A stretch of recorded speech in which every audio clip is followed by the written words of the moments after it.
When I first read Earth in the Balance many years ago, I think when it first came out, this is my copy from a long time ago, I dug it up. When I first read it, I was then a graduate student. Actually, I was past being a graduate student studying American poetry, and I read the chapter about perspective. I think it's the second chapter of the book, and I thought, oh, this is Emerson. This is Emerson speaking, and if I'd love to just read to you what you, and in fact you quote Emerson.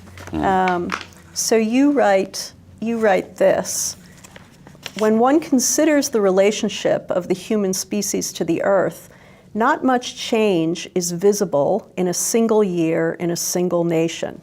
Yet if one looks at the entire pattern of that relationship, from the emergence of our species until the present, a sharp and distinctive contrast, beginning in the very recent past, clearly signals the dramatic change to which we now must respond.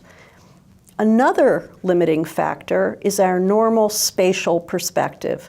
It is helpful to stand at some distance from any large pattern we are trying to comprehend, and that is difficult when we are standing in the middle of the pattern.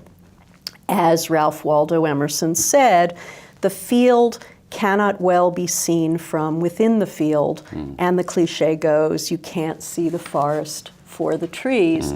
That's a point you make not only in this chapter, but throughout this book and in your subsequent career as an environmental activist. You've reminded us again and again that that when we're just looking at what's right in front of us, we can't really see. And so I'm hoping you'll read us Emerson's Each and All, and that we could talk a bit about that as well. To. There you go.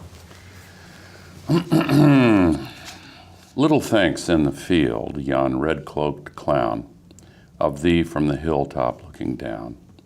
The heifer that lows in the upland farm, far heard, lows not thine ear to charm. The sexton, tolling his bell at noon, deems not that great Napoleon stops his horse and lists with delight, whilst his files sweep round yon alpine height. Nor knowest thou what argument thy life to thy neighbor's creed has lent. All are needed by each one. Nothing is fair or good alone. I thought the sparrow's note from heaven singing at dawn on the alder bough. I brought him home in his nest at even. He sings the song, but it pleases not now, for I did not bring home the river and sky. He sang to my ear, they sang to my eye. The delicate shells lay on the shore, the bubbles of the latest wave, fresh pearls to their enamel gave. And the bellowing of the savage sea greeted their safe escape to me. I wiped away the weeds and foam, I fetched my sea-born treasures home, but the poor, unsightly, noisome things had left their beauty on the shore, with the sun and the sand and the wild uproar. The lover watched his graceful maid as mid the virgin train she stayed, nor knew her beauty's best attire was woven still by the snow-white choir. At last she came to his hermitage, like the bird from the woodlands to the cage. The gay enchantment was undone, a gentle wife, but fairy none. Then I said, I covet truth. Beauty is unripe childhood's cheat. I leave it behind with the games of youth. As I spoke, beneath my feet, the ground pine curled its pretty wreath. Running over the club moss burrs, I inhaled the violet's breath. Around me stood the oaks and firs. Pine cones and acorns lay on the ground. Over me soared the eternal sky, full of light and of deity. Again I saw, again I heard, the rolling river, the morning bird. Beauty through my senses stole. I yielded myself to the perfect whole. So that poem, one I thought of when I read Earth in the Balance, it's a difficult poem written in what sounds to our ear very archaic language. It has ye's and yawns and shepherds, and Napoleon is treated as a sort of contemporary, almost the contemporary. So I'm wondering if we could talk about some of those middle lines. And in particular, I'm thinking of this, for instance. I thought the sparrow's note from heaven, singing at dawn on the alder bough. I brought him home in his nest at even. He sings the song, but it pleases not now, for I did not bring home the river and sky. He sang to my ear, they sang to my eye. What happens there? What happens in those lines? What do you think?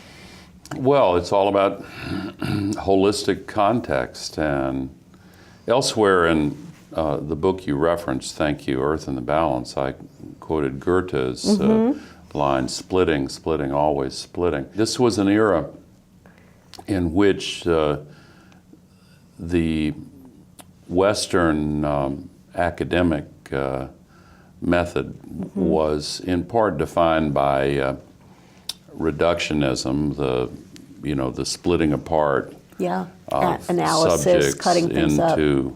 Subdivisions, and then splitting them further into even smaller subdivisions, and then drilling deeply into each of these ever narrower subjects, and learning a tremendous amount in the process, and gaining an unprecedented ability to manipulate and take possession of and exercise dominion over that about which we as a civilization were gaining such knowledge and therefore power. But in the act of splitting and separating each subject from its larger context, we also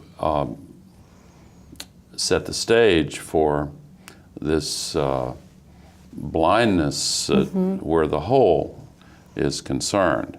And what Emerson is experiencing and hearing the sparrow outside of the context in which the sparrow's song originated and has such meaning is that he no longer enjoys it because it has been split away from the rich context and the magic whole of which it's a part. And you use that word experience, right? And you've been talking about knowledge separated from experience and the human disappointment and alienation that, and you certainly talk about that in this beautiful book that I've now been rereading. Well, thank you.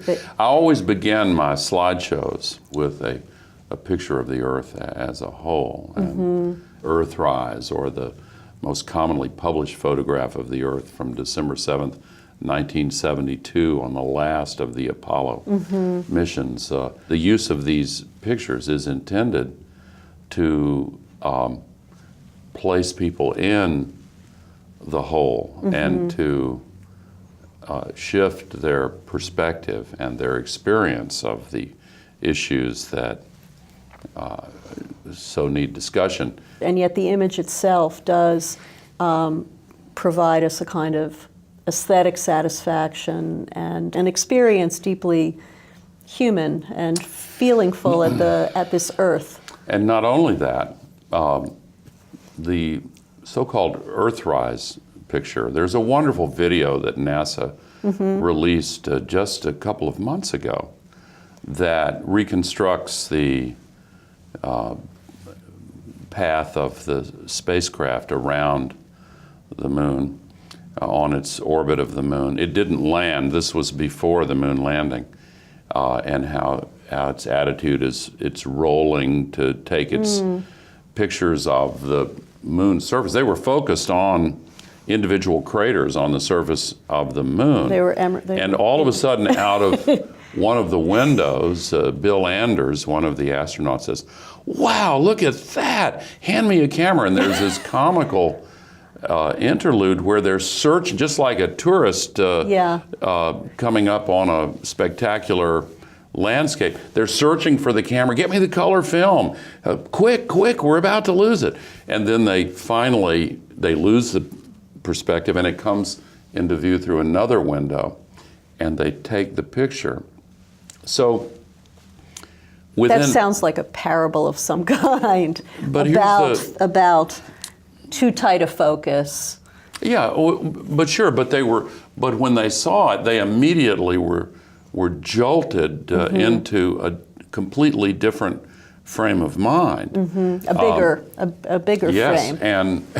And the commander of the spacecraft, Frank Borman, this was on Christmas Eve, 1968. Yeah, I remember. And they read from Genesis. But beforehand, while they're searching for the camera, Borman jokes, "Hey, don't take that picture. It's not on our schedule." I mean, their schedule was to focus on the right, and that's that division that fracturing Goethe was worried about. But after they were jolted into this new perspective and did manage to take the picture, within 18 months of that picture being seen on Earth, the first Earth Day was organized, and focusing attention on the details rather than the magical whole. He's also, and this is just the way I read these lines, he's also focusing a lot of attention on himself, right? That there's a kind of pity or solicitude for these poor shells that are being beaten up by the savage sea, and he makes off with them, and the line says, the shells greeted their safe escape to me. I wiped away the weeds and foam. I fetched, this speaker has an attitude toward nature that really does put human beings right at the center, right? And there's something about a care for the earth that's, too much about ourselves. I think that that this poem pointing to as well, even as, and it was your